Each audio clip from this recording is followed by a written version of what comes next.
Ryung versus True. Starting to the top left, the Terran player with a 1-0 lead in the series after his victory on Frost for Team Axiom. It is Ryung.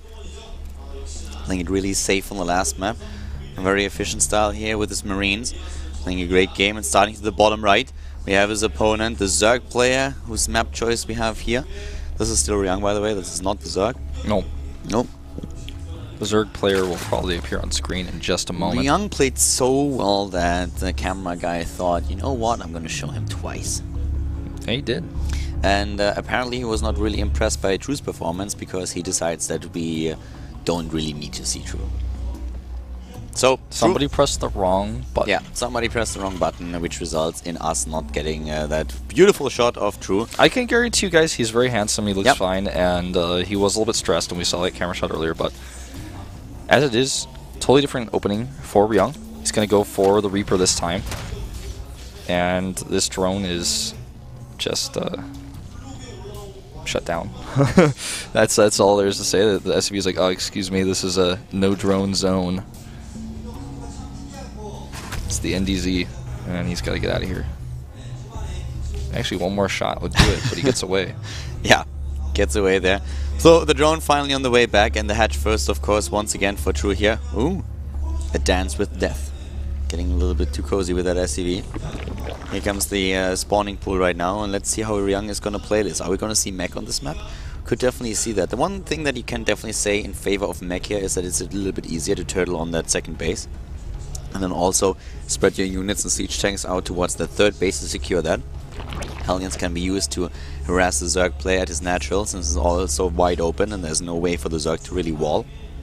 I'm just thinking about being an SCV. You said cozying up with the SCV, and then I thought about SCVs. They can't really be cozy. They're like pointing those fusion cutters at you, the little spikes they use to drill the minerals. And then I started thinking about, like, as an SCV, you're probably pretty cozy in that suit. Probably got a TV in there. You set the mining to auto. Blizzard added that in Heart of the Swarm, so he's like doesn't even have to really think about what he's doing. He's just in there watching TV. Occasionally, like, the commander will tell him to go construct something. He's like, oh, okay. Then he puts a little square on the ground that it just builds itself, and he just has to make sure there's no problems. But he's just like watching his favorite soap opera and eating some chips. He doesn't have to fight. Unless you're the scouting SCV, I bet it's a pretty cozy lifestyle. You're just in there, it's pretty comfortable. I wonder how much space there's in there. I think they overvalue the SCV a little bit too much. I would rather sit in a Thor. Okay. That's the bigger version, but you do have to fight. That's okay.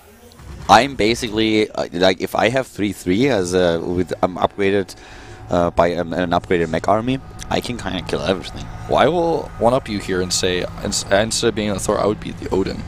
I would be in the Odin map. Or in the Battlecruiser. Although the Battlecruiser seems pretty easy to counter. What is actually, on max upgrade, the strongest unit in StarCraft? That's a good question. Like, what is that? Like, what could be the Thor? Can an Ultralisk... yeah, I'm pretty sure Ultras will be the Thor 1v1. Max upgrade versus max upgrade. You think? I'm not too sure. I think so. Thor does fire pretty quickly, though. I never really thought about it too much, because this happens like never that you really see a 1v1. I think, like, you can't even beat an Immortal with a Thor. Yeah, the Thor fires down that shield so quickly because it fires quickly. Yeah, so I think what's actually the strongest unit? Like, if you just go 1v1, if you don't go really about resource efficiency, but just 1v1. I guess it might be air units. Yeah, because I was going to say, because a Brewlord will beat an Ultralist 1v1. Yeah, that doesn't really count. I mean, both ground units, to ground or air to air. Both units have to be able to shoot at each other at least. I think the Ultralist is the strongest then. Well, it might be a battlecruiser. You lead with the Yamato.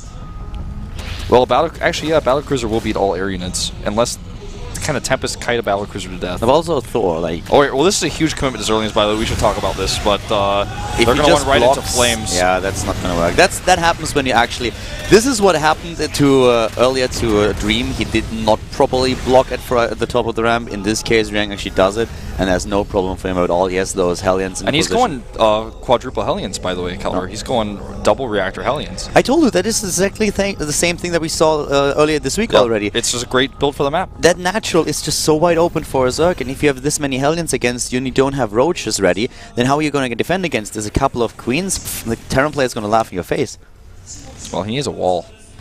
at least try to wall at his A ramp. wall on... who are you talking about? Are you talking about Zerg player? Yeah. A wall on Daedalus at the natural? Have At you his ever talked at his to ramp. Protoss about that? At his ramp, he could try to put some evolution chambers, then block the queens until the Hellions are gone. If you tell Seed what you just said, he's gonna laugh all day. I think Seed might say some bad words to me. Yeah, Seed is a bit unhappy Seed's right been now. using some bad words today. He was expressing that earlier already on Twitter. This is like, does he think the Hellions aren't scouted? Because they were. Now he's moving out. And That's a lot of Hellions. On the other hand, that's a lot of Zerglings. Not the 14, but like including the ones that he's building right now. thing is, it just depends on the micro here. Yep. And the Zerglings are like not in the right place at all. Yeah, that is a horrible spot for Zerglings to attack Hellions. That's actually the end of those Zerglings, and the rest of the Zerglings come in here separately. And that's the end of most of those drones. And he can also start attacking those queens. Not quite. Yeah, doesn't have enough for that. How much did he kill though? How many harvesters is he killed here? I think like 7 or so. Not too many. There we go, 6. army value. That was more units lost for Ryung than for True in the end. Yeah, it's just like he killed some drones with a friendly fire. Also consider though that he forced a lot of Zerglings instead of drones by doing this, so there's like that opportunity cost there. Still, I like Ryung's position here a lot for a very simple reason. We have now 33 harvesters against 33. Well, now he droned up again, but with the extra mules, why is he not killing those Zerglings? I don't like his position because he doesn't have enough units to kill these Zerglings. He tries to make a wall with eBays, and sorry, no, this is Daedalus. He's trying to make it Daedalus. That's what True's trying to do here. Oh, there we go. One Hellion. Gets them.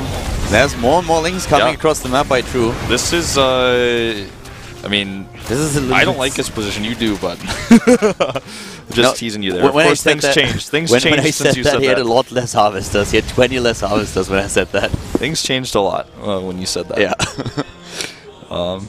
I don't think anybody who wants Ryung to win this likes his position anymore. He remakes his eBays, which costs him 250 more minerals. This Overlord going down is one small. Let's just hope it doesn't cause True to make 50 more. Yeah, I have to highlight again that we have no observer PC here. It's unfortunately not possible for us to just simply switch to the production tab to have a quick look what's being produced. Right. When it's not shown, so that is sometimes a little bit irritating. Can make things hard, but Baneling Nest going down now. Transition into normal play. Ryung somehow still gets his upgrades up first. Wolfie could even just bust through. But don't think he necessarily will. Well, he builds a lot of additional links. It's 18 more links. Nah. He could. He could, On but this he won't. map, you can do it. He won't do it. I would love to see it. I doubt he will, but I would love to see that. 10 more. It's been a while. 10 more links. He can just simply bust through. Telling you. You're right. I just don't think he's going to do it. He's hiding his links. 24 more links. Calder. I'm telling you, he's gonna do it. This is Daedalus. No way. There are only supply depots, but if you bust through there, you're gonna supply block the Terran player instantly. The Marines at the top of the ramp are starting to split almost as if he has a sixth sense about what is coming his 55, way. he's building 30 more. Wolf. Calder. Wolf. Ryung. Siege tank guy. Yeah. Well, he still doesn't see this. No siege tank, no widow mine. This no is bunkers. Looking. Yeah. True was ready to do this. How many links has he? I think 60 or so. 60 to 70. More. He built 20 when he had 50, didn't he? Like, must be at 80. I say 80. I'd say 60 to 70. Come on, show us the tab. Has 20 additional ones. Well, now he's going banelings. up there. Yeah. He's got 2 groups. He's got one to there, the right he has side. 80. Wow, you were correct. Excluding the... Oh my god, 32 banelings. Oh my god. And Ryung moves out. Ryung moves out. He has nothing at home. 1-1 baneling burst. That's gonna be brutal. Well, the banelings are going to have to be used in the defense potentially first. Well, he could do half and half. He's going to go for the trade. Here we go. Widow Mine's up here. Ryung goes for the attack. Meanwhile, there's no banelings at home. Literally none. Holy baneling, Batman. Oh my god, and at home, Ryung also runs into the trap. And this is oh my god, this is brutal. Banelings everywhere. Banelings don't even know what to hit. Circlings. Exactly, there's nothing left to hit. Like, what do I kill first? And he's just gonna walk in. He can take down those reactors. Look at those. This is gonna be the biggest supply block ever if he kills all of those. Well, the thing is he's losing too many units. Exactly, he loses too many units for a supply block. Ryung is trying to make this one set of Marines about 2 drops worth in the game, but it's just not going to happen. Yeah, it's currently 9 harvests against 59. 8. And bam bam, 4, 2, 1. Yeah. 23 supply against 122. Kinda all know how that's gonna happen. GG? GG and game. True. True with his trademark style, massive amount of banelings for the win.